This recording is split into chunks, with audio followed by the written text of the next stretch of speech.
My name is Tori Murden McClure, and I imagine you're probably here interviewing me not because I'm the president of Spalding University, but because I took a rowboat alone across the Atlantic Ocean. And before that, I skied to the geographical South Pole, and I've climbed a bunch of mountains and done things that are a little unusual for a university president. There are opportunities for the average American that the average citizen of Europe or Africa or India does not have. I don't think there are a lot of women in China who would have the opportunity to ski to the South Pole or row across an ocean. So having been born in the United States, I have a sense that I've had opportunities that other folks don't. But I don't think it's simply a matter of study hard, work hard, and you will, become rich and famous. It's just not how it works. But that said, I do think the greatest path to what we like to tout as the American dream is education, and which is why I've devoted my career currently to education.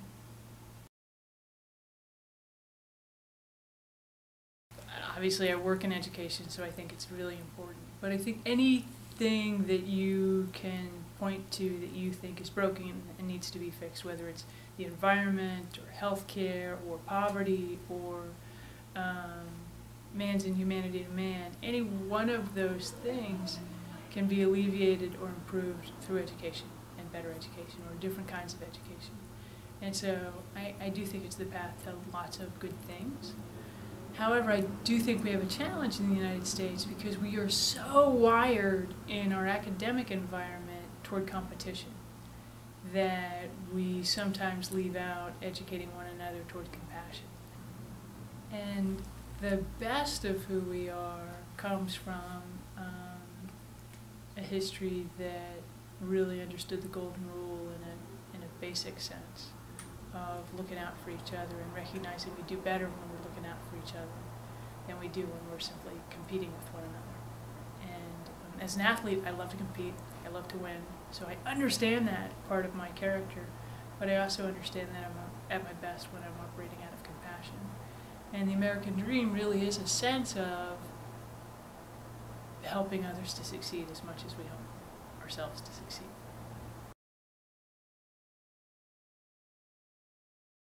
Yeah, in the first page of my book, I asked my uncle if I wrote the story of my life, should I write it as a comedy, a history, a tragedy, or a romance? And he says, you have to write it as a romance.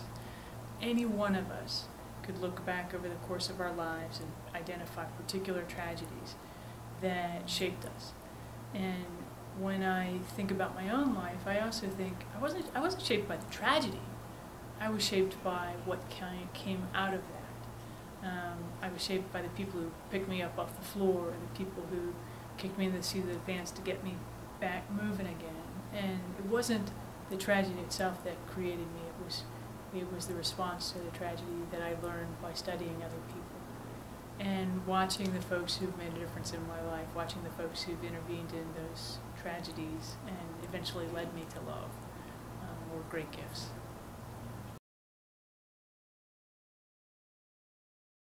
Although, I went to Smith College, so I would certainly have to say that I was educated to think that a female in the United States can do whatever she sets her mind to do. That's not entirely true, but I certainly bought into that part of the American dream.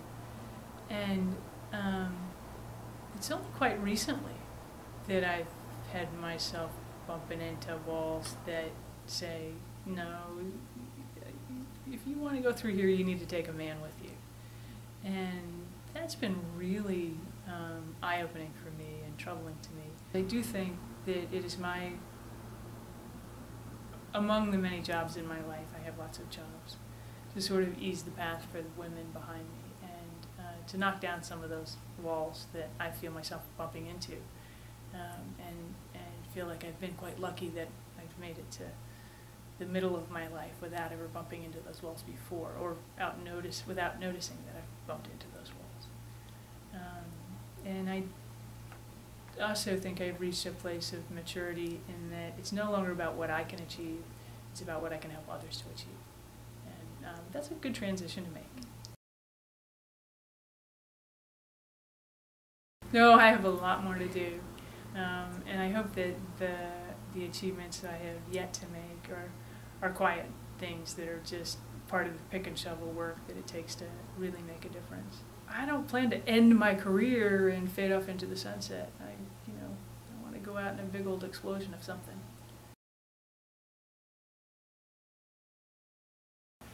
My advice is getting very predictable these days. My best advice is do your homework. Most people don't.